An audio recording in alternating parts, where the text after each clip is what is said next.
अब चलिए मैं आपको वो हदीस सुनाता हूं जिसमें यजीद की खुबासत का तज़किरा है। अरे बोलो किसका? यजीद की खुबासत का तज़किरा। जो लोग यजीद की तारीफ करते हैं उनसे पूछिए कि यजीद के बेटा का नाम क्या है। उनसे पूछिए यजीद के बेटा का नाम क्या है। अगर वो बता दे कि उसके बेटा का नाम मुआविया है, अरे बोलो क्या नाम है? यजीद के बेटा का नाम मुआविया। इधर देखिए, जब यजीद मर गया करबला के वाकया के बाद, करबला के वाकया के लगभग 2-2.5 साल के अंदर जब वो बीमारी में मुब्तला हुआ, अज़ाब इलाही में मुब्तला हुआ, और जब वो मर गया तो यजीद के चाहने वालों ने उसके 21 साला बेटे को जबरदस्ती कुर्सी पर बैठने को कहा। तो बेटे ने क्या कहा? मैं उस कुर्सी को लात मारता हूं जिस कुर्सी पे बैठ करके नबी के नवासे का खून बहाया गया है, नबी की अहले बैत को तकलीफ पहुंचाई गई है। मैं उस कुर्सी को लात मारता हूं। अब आप सीने पर हाथ रखकर बताइए, यजीद का अपना बेटा, अरे जोर से बोलो, यजीद का अपना बेटा बाप को गलत कह रहा है, लेकिन डुप्लीकेट लोग कहते हैं यजीद हक पर है। अब फैसला करो कि अपने की बात मानोगे कि डुप्लीकेट की बात मानोगे। लड़ने का वक्त नहीं, झगड़ने का वक्त नहीं। लड़ना है तो दिमाग से लड़ो। अरे जोर से बोलो, लड़ना है तो दिमाग से लड़ो। लाठी बांस से लड़ने वाला पागल है पागल, दीवाना है दीवाना, जाहिल है जाहिल। अब मैं आपको वो हदीस सुनाने जा रहा हूं कि जिसमें यजीद की खुबासत का तज़किरा है। इजाजत दीजिए तो वो हदीस आपको सुना दूं ताकि आपको पता चले यजीद कितना खबीस था। अरे बोलो कितना खबीस था। ऐसे तो बहुत सारी हदीसें हैं, लेकिन ये हदीस जो मैं सुनाने जा रहा हूं ये मशहूर किताब मिशकात शरीफ पेज नंबर 545, जोर से बोलो मिशकात शरीफ जिल्द नंबर 2 पेज नंबर 545। अगर गलत साबित किसी ने किया तो 5 लाख का इनाम दिया जाएगा। लेकिन किसी की अम्मा ने दूध नहीं पिलाई है कि इस हदीस को गलत साबित कर सके। आप इस हदीस को सुनिए और जो लोग यजीद की तारीफ करते हैं उनके सामने इस हदीस को पेश कीजिए और पूछिए इस हदीस का तुम्हारे पास जवाब क्या है। इजाजत है तो मैं आपको हदीस सुनाऊं। और बोलो इजाजत है, सो तो नहीं रहे। सारा मजमा हाथ उठाकर बोलो सुभान अल्लाह, और जोर से बोल दो सुभान अल्लाह, और जोर से बोलो सुभान अल्लाह। माशाअल्लाह, गौर से सुनो। मिशकात शरीफ जिल्दे सानी बाबुल करामत सफा नंबर 545। अन सईद बिन अब्दुल अजीज रदियल्लाहु तआला अन्हु क़ाल लम्मा कान अय्यामुल हर्रा लम युअज़्ज़न फी मस्जिदिन नबी सल्लल्लाहु अलैहि वसल्लम सलासन वलम युक़म वलम यबरा सईद इब्न मुसय्यिब अल मस्जिदा वकाना ला यारिफु वक्त सलात इल्ला बिहमहमतिन यस्मउहा मिन कब्र नबी सल्लल्लाहु अलैहि वसल्लम। जोर से बोल तो सुभान अल्लाह। बड़ी शानदार हदीस मैंने आपको सुनाई, बहुत शानदार। इस हदीस को आप सुन लेंगे, मतलब अगर सुन लेंगे तो जो लोग यजीद की तारीफ करते हैं और इमाम अली मकाम को इधर उधर बोलते हैं उनकी जबान पर ताला लग जाएगा। वो तौबा करेंगे, तौबा। मेरी तरफ देखिए। सईद बिन अब्दुल अजीज कहते हैं, सईद बिन अब्दुल अजीज कहते हैं कि जब यजीदियों ने करबला वाले हुसैन को शहीद कर डाला, जब यजीदियों ने फातिमा जहरा के बेटों को शहीद कर डाला तो और दिलेर हो गया और बहादुर हो गया। अब वो सोचने लगा कि मुझसे कौन मुकाबला करेगा। जो मुकाबला करने वाला था मैंने उसके घराने को शहीद कर दिया। यजीद और दिलेर हो गया और यजीद बढ़ गया और उसका जुल्म बढ़ गया। इतना बढ़ा कि मक्कतुल मुकर्रमा की बेहुरमती की, मक्कतुल मुकर्रमा के हजारों सहाबा को बेदर्दी से कत्ल करवाया। मदीनतुल मुनव्वरा में जाकर के करके हजारों सहाबा को बेदर्दी से कत्ल करवाया।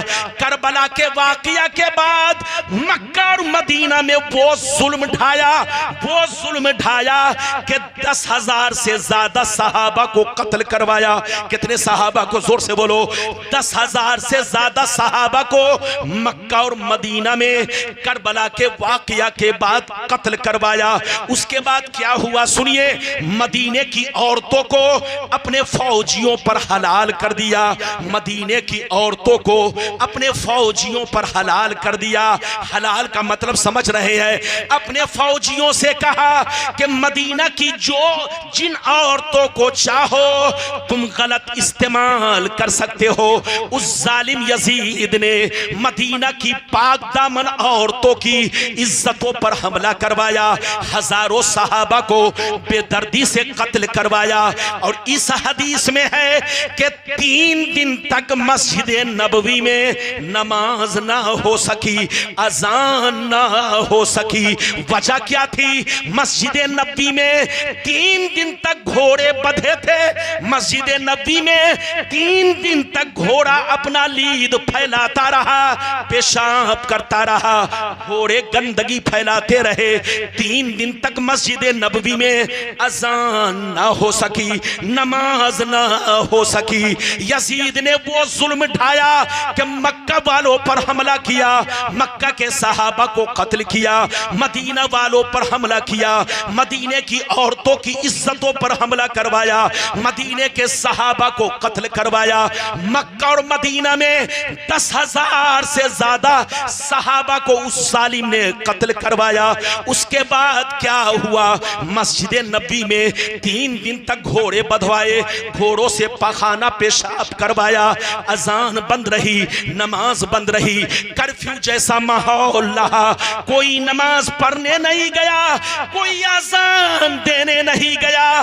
सईद बिन मुसय्यिब जो ताबीन में से है, उनका कहना है कि मैं अकेले 3 दिन तक भूखे प्यासे मस्जिद नबवी में छुप कर रहा, लेकिन मैंने नमाज नहीं छोड़ी, मैंने नमाज नहीं छोड़ी। 3 दिन तक भूखे प्यासे मस्जिद नबवी में छुप कर रहा, लेकिन नमाज मैंने नहीं छोड़ी। नमाज किस तरह पढ़ी सुनिए। वो फरमाते हैं कि मैंने जो वक्त को पहचाना, मैंने जो टाइम को पहचाना, किसी से पूछ कर नहीं, सितारों को देख कर नहीं, सूरज का साया देख कर नहीं, मैंने जो वक्त को पहचाना इस तरह पहचाना कि मैंने 3 दिन तक नमाज इस तरह पढ़ी। जब जब नमाज का वक्त होता, नबी की कब्र से अजान की आवाज आती।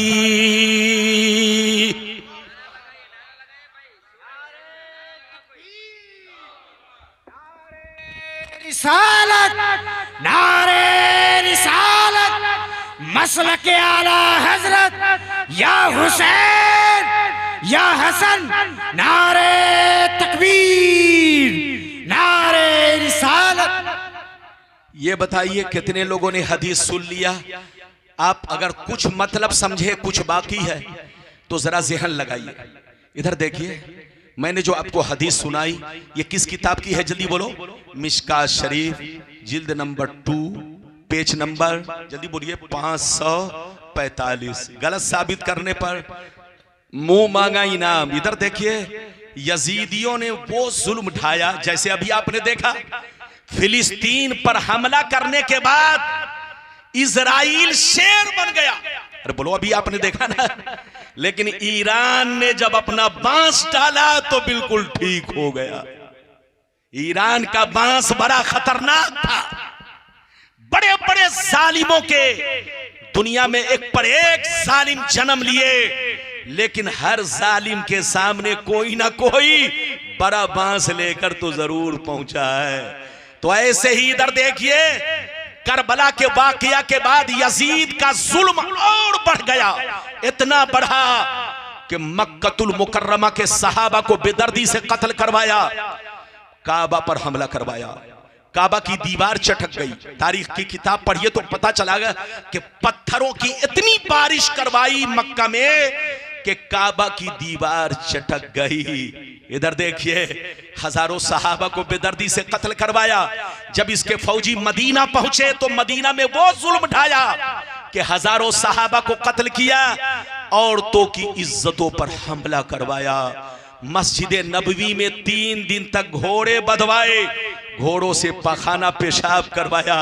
अब आप सीने पर हाथ रखकर बताओ, जो मस्जिद में घोड़ा बंधवाए, घोड़ों से पखाना पेशाब करवाए, जो मुसलमान की बेटियों को अपने फौजियों के लिए हलाल कर दे, उससे बड़ा जालिम, उससे बड़ा शैतान इस दुनिया में कौन हो सकता है। अब उसी शैतान की, जिसके जुल्म का डंका पूरी दुनिया में बज रहा है, जिसके खुबासत का चर्चा पूरी दुनिया में हो रहा है, जिसके जुल्म की शोहरत पूरी दुनिया में है, जिसकी अय्याशी का बाजार पूरी दुनिया में गर्म हो चुका है। सारी दुनिया को खबर है कि यजीद कैसा शैतान था। उस यजीद की दाढ़ी टोपी वाले, अपने आप को मुसलमान कहने वाले कहते रहमतुल्लाह अलैह। अबे पागल की औलाद, वो तुम्हारे लिए रहमतुल्लाह है। अरे बोलो, लेकिन इमाम हंबल के नजदीक लानतुल्लाह है। और भी हमारे उलमाए अहले सुन्नत, बाज फुकहा के नजदीक लानतुल्लाह है। यजीद के फिस्को फजूर पर दुनिया भर के मुसलमानों का इत्तेफाक है। यह और बात है कि कुफ्र में इख्तलाफ है। किसी ने सुकूत फरमाया और किसी ने यजीद को काफिर लिखा, मगर फिस्को फजूर और उसके जराइम और कराइम की बात है तो सारी दुनिया के मुसलमानों का इस पर इत्तेफाक है कि यजीद उस जालिम इंसान का नाम है जिसने काबा पर हमला करवाया। यजीद उस जालिम इंसान का नाम है जिसने फातिमा ज़हरा के बेटों को करबला के मैदान में 3 दिन का भूखा प्यासा रखकर उनको बेदर्दी से शहीद करवाया। यजीद उस जालिम इंसान का नाम है जिसने फातिमा की बेटियों के हाथों में, पांव में जंजीर और बेरे बांध करके, बेड़ियां बांध करके, ऊंट की नंगी पीठ पर बैठाकर शाम और इराक के बाजारों में दर बदर फिराया। यजीद उस जालिम इंसान का नाम है कि जब हुसैन का सर उसके दरबार में पहुंचा, हदीस में है, जब यजीद के दरबार में हुसैन का सर पहुंचा तो डंडा उनके होठों पर मार कर कह रहा था, इधर देखिए कि अगर तुम मेरी बैअत कबूल कर लेते तो तुम्हारा ये हश्र ना होता। हजरत, एक सहाबी वहीं पर खड़े थे, हजरत ज़ैद बिन अरकम, उन्होंने कहा, बे जालिम, उस होंठ पर डंडा मार रहा है जिन होठों को मुस्तफा चूमा करते थे, जिनके रोने से मुस्तफा रो पड़ते थे, जिनको मुस्तफा देखते नहीं थे तो बेचैन हो जाते थे, उस हुसैन के होठों पर डंडा मार रहा है। जालिम, कयामत में तुम रब को क्या मुंह दिखाओगे। हजरत, यजीद के जुल्म का डंका पूरी दुनिया में बज रहा है। यजीद की खुबासत का चर्चा पूरी दुनिया में हो रहा है, लेकिन हुसैन की शराफत, हुसैन की तहारत, हुसैन के तकवा और परहेजगारी का चर्चा पूरी दुनिया में हो रहा है। जान तो दे दी मगर बातिल के हाथ में अपना हाथ ना दिया। आप होते तो झुक जाते, अरे बोलो कोई और होता तो झुक जाता। कहता यजीद ने कहा, यजीद ने खबर कहलवाया, हुसैन तुम मेरी बैअत कबूल कर लो, तुम जो चाहोगे वो तुमको दिया जाएगा। लेकिन हुसैन ने यही जवाब दिया, एक शराबी, एक अय्याश, एक जानी, एक बेनमाजी, जराइम कराइम के हिमालय पहाड़, बदनामे जमाना को मैं अपने नाना की उम्मत का अमीर नहीं बना सकता, वरना कयामत तक के लिए इस्लाम का दामन दागदार हो जाएगा। हुसैन ने इनकार कर दिया। इनकार करना था कि जंग छिड़ गई, वो कौन ऐसा जुल्म है जो जालिम ने नहीं किया। लेकिन वाह रे फातिमा का जहरा, लड़ते लड़ते आखिरी वक्त में, इधर देखिए, जब शहादत का वक्त आया आप सजदे में गए, आपने रब को सजदा किया, शिमरे लईन ने आकर के आपके दोषे अनवर पर खंजर चलाया। इन्ना लिल्लाहि व इन्ना इलैहि राजिऊन।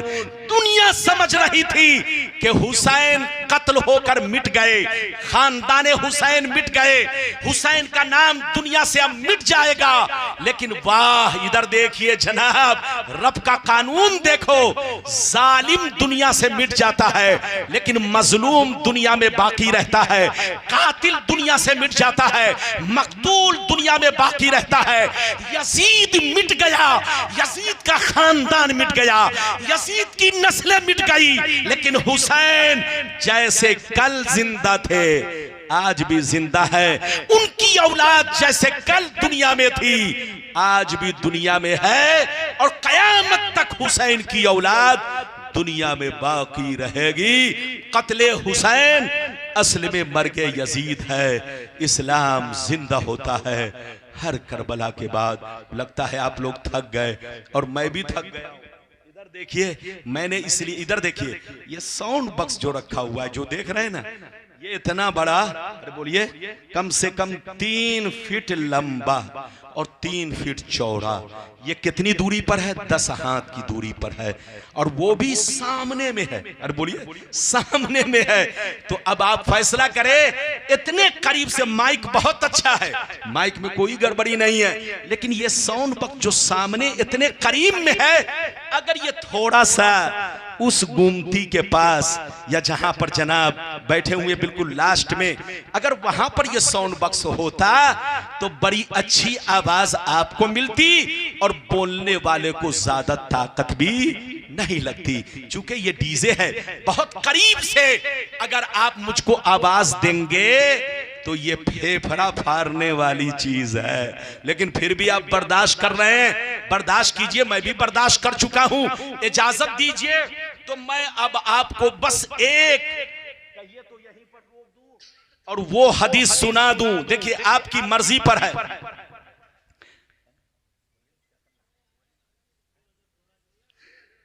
इधर देखिए, अगर इजाजत दीजिए तो अब मैं हदीसें तो बहुत है, सुनाऊंगा तो घंटों लग जाएगा, लेकिन सबका ख्याल रखना है।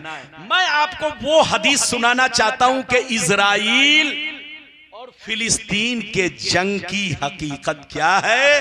अरे बोलिए, 1.5 साल से ज्यादा हो गए, लेकिन अरब के बादशाहों ने फिलिस्तीन का साथ क्यों नहीं दिया? अगर इजाजत दीजिए तो मैं 10 मिनट के अंदर अपनी बातें मुकम्मल करूं। इजाजत है? जल्दी बोलो, इजाजत है? सिर्फ 10 से 12 मिनट। हमारे सेक्रेटरी साहब ने कहा कि हजरत कुछ देर और बोल दीजिए। क्या नाम है सेक्रेटरी साहब का?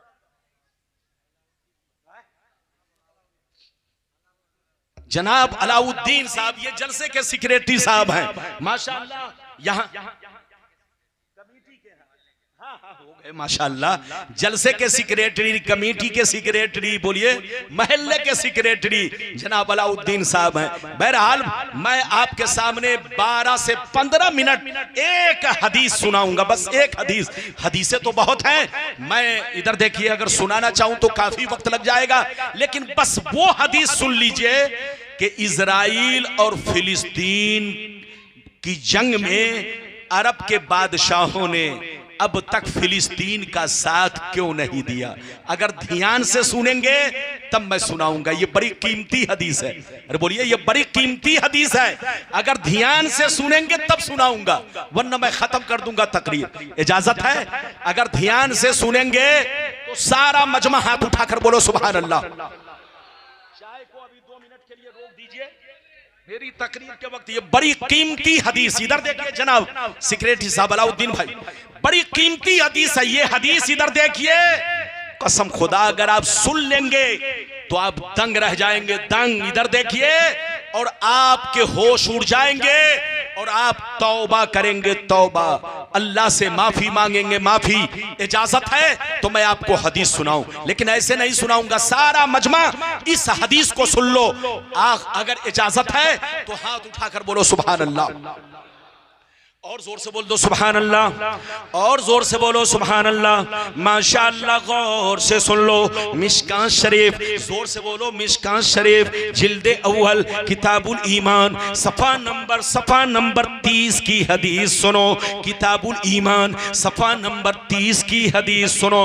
अन अमर इब्ने अबी अन अब्दुल्लाह इब्ने उमर अन अब्दुल्लाह इब्ने अमर रदियल्लाहु तआला अन्हु क़ाल क़ाल रसूलुल्लाह सल्लल्लाहु तआला अलैहि वसल्लम ला यातियन्ना अला उम्मती कमा अता अला बनी इस्राइल हज़बन नाल बिन नाल हत्ता इन कान मिनहुम मन अता उम्महु अलानिया लकान फी उम्मती मन यसनौ ज़ालिक व इन बनी इस्राइल तफर्रकत अला सनतैन व सबईन मिल्ला व तफ्तरिकु उम्मती अला सलासिन व सबईन मिल्ला कुल्लुहुम फिन्नार इल्ला मिल्लतन वाहिदा। क़ालू मन हिया या रसूल अल्लाह फ़क़ाल मा अना अलैहि व अस्हाबी। जोर से बोल दो सुभान अल्लाह। बस 10 मिनट ध्यान से सुनिए। मैंने आपको हदीस सुना दिया, बड़ी शानदार हदीस। नबी फरमाते हैं कि मेरी उम्मत पर वो जमाना जरूर आएगा जैसा बनी इसराइल पर आया। जोर से बोलो। नबी ने क्या कहा? मेरी उम्मत पर वो जमाना जरूर आएगा जैसा बनी इसराइल पर आया। बनी इसराइल कौन है आपको पता? अरे बोलो, बनी इसराइल कौन है? पता है आपको? नहीं पता है। अमेरिका बनी इसराइल है,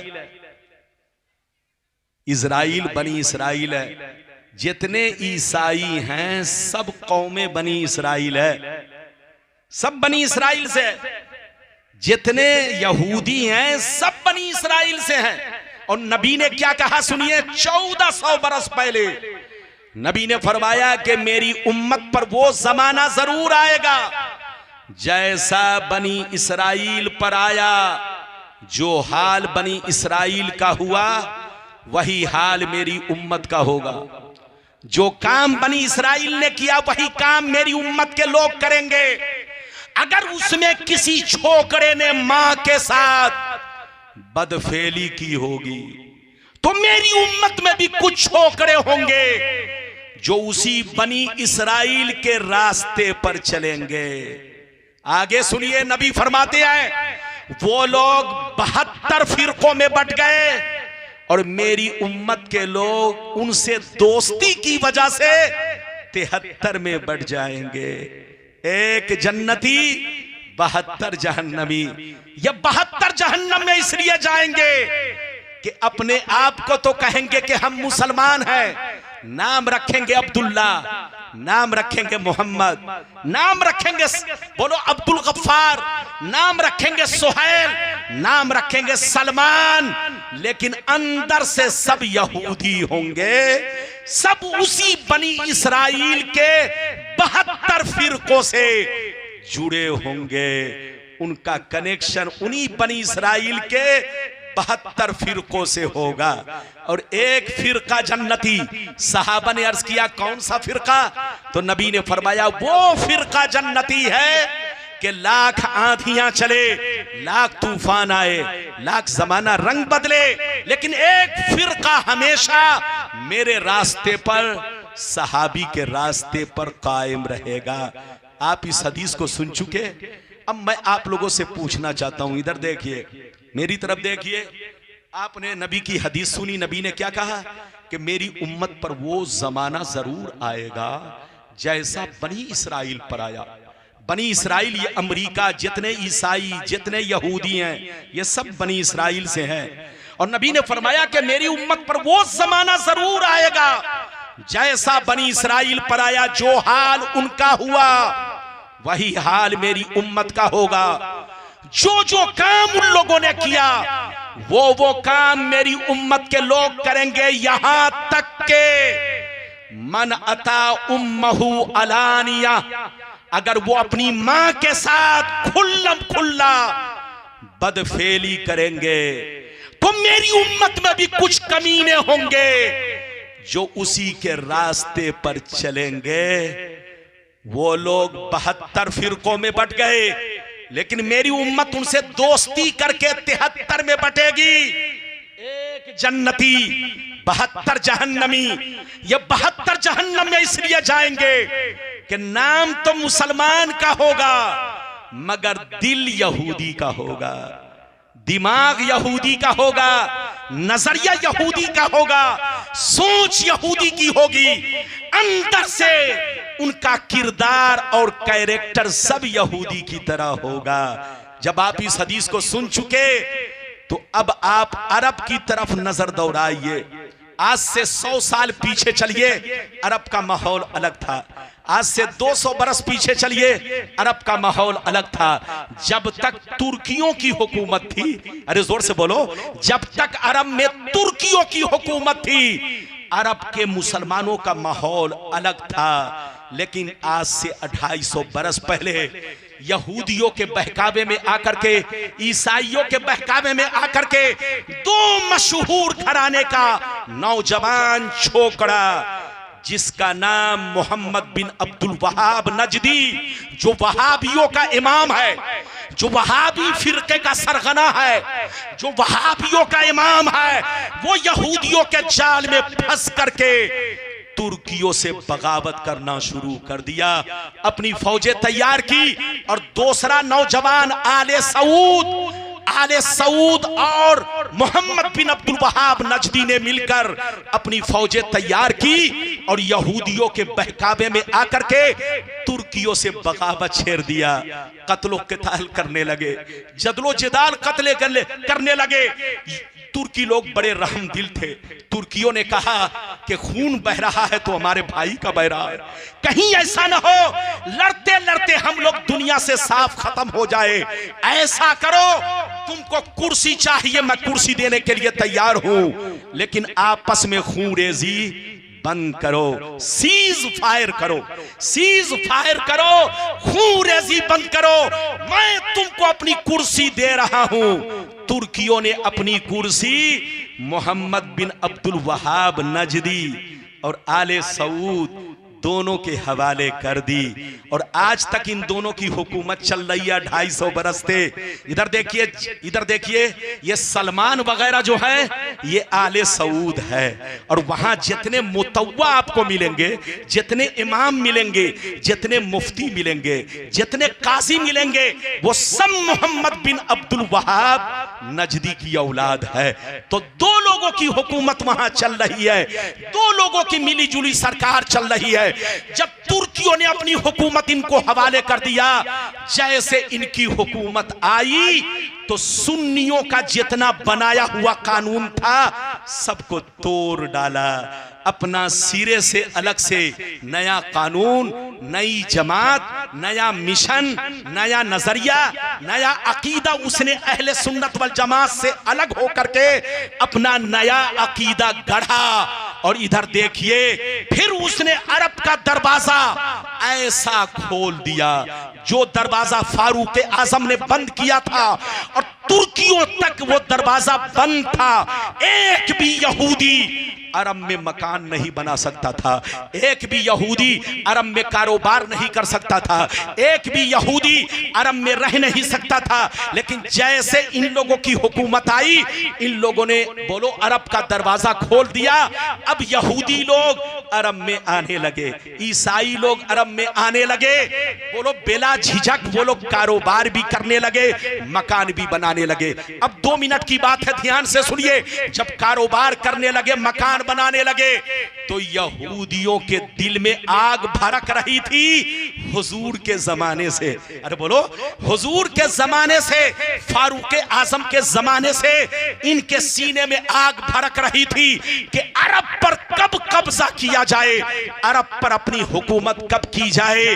तो उनके सीने में आग भड़क रही थी, लेकिन मौका की तलाश में था। उनको बड़ा अच्छा मौका मिला, मोहम्मद बिन अब्दुल वहाब नजदी और आले सऊद को अपने जाल में फंसाया और फंसाने के बाद जो दरवाजा अरब का यहूदियों के लिए बंद था, ईसाइयों के लिए बंद था, जैसे इनकी हुकूमत आई दरवाजा खोल दिया गया। अब ईसाई आने लगे, यहूदी आने लगे, कारोबार करने लगे, बोलो वहां मकान बनाने लगे। कुछ दिनों के बाद इधर देखिए, उन लोगों ने मीटिंग किया कि अरब के मुसलमानों को बर्बाद कैसे किया जाए, अरब के मुसलमानों को बर्बाद कैसे किया जाए ताकि हम इनके घर में घुस सके, हम इनके घर में दाखिल हो सके।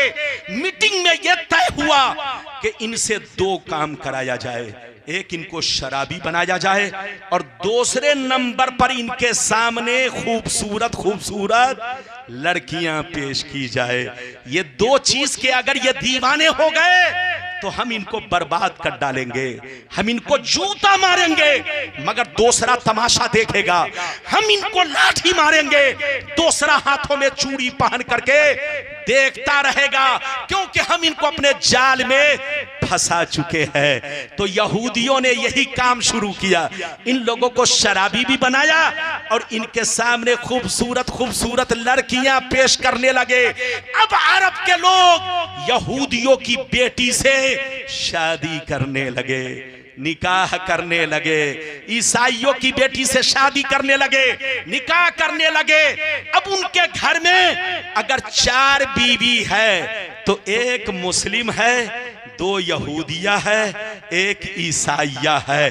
अब यहूदी ईसाई अरब में ही नहीं, अरब के मुसलमानों के घरों में घुस गए। अरे बोलो, बादशाहों के घरों में दाखिल हो गए। अब सीने पर हाथ रखकर बताओ, जल्दी बैठो, 2 मिनट की बात है, 2 मिनट की ध्यान दो। सीने पर हाथ रखकर बताओ, जिसकी बीवी ईसाइया हो, जिसकी बीवी यहूदिया हो, उसके पेट से जो बच्चा पैदा होगा उसकी मां कौन बनेगी? अरे जोर से बोलो, उसकी मां कौन बनेगी? जिसकी बीवी यहूदिया हो, ईसाइया हो, उसके पेट से जो बच्चा पैदा होगा उसकी मां कौन बनेगी? ईसाइया। उसकी मां कौन बनेगी? यहूदिया। जब आप इतना समझ गए तो अब समझिए, इजराइल और फिलिस्तीन की जंग को साल भर से ज्यादा हो गए, लेकिन अरब का मुसलमान खामोश है। खामोश इसलिए है कि ये लोग यहूदी के जाल में इस तरह फंस चुके हैं, इस तरह फंस चुके हैं कि अपना रिश्ता उनसे जोड़ चुके हैं। अरे बोलो, अब लड़ाई करे तो किससे लड़ाई करे, जंग करे तो किससे करे, साथ दे तो किसका साथ दे? इधर दादा है तो उधर नाना है, इधर बोलो चचा है तो उधर मामू है। किसी का मामू यहूदी, किसी का खालू यहूदी, किसी की नानी यहूदिया, अरे बोलो किसी की ममानी यहूदिया, किसी की फूफी यहूदिया। यहूदियों ने अरब वालों को अपने जाल में ऐसा फंसाया कि इधर देखिए, इनके घरों में अपनी बेटियों को पहुंचा दिया। अब मुसलमान इनकी बेटियों से शादी करके इनके जाल में ऐसे फंस चुके हैं कि याद रखिए, अभी तो आपने हश्र फिलिस्तीन का देखा। अगर अभी भी इन लोगों को होश नहीं आया तो मेरी बात को लिख लीजिए कि मौलाना रब्बानी साहब ने कभी कहा था, नोट कर लीजिए। कुछ दिन पहले आपने देखा इराक का क्या हाल हुआ। अरे बोलो, इराक का क्या हाल हुआ? इराक के बाद अभी आपने फिलिस्तीन का हाल देखा। ये नंबर सबका है, इधर देखिए। चूंकि ये लोग सबको अपने जाल में फंसा चुके हैं, अगर अभी भी होश नहीं आया तो सबका वही हाल होगा जो फिलिस्तीन का हुआ।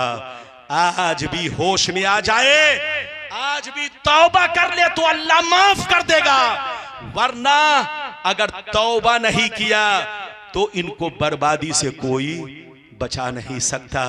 कुरान की एक आयत सुन लीजिए, तकरीर खत्म। इधर देखिए, हदीस तो सुन चुके, कुरान की आयत सुनिए।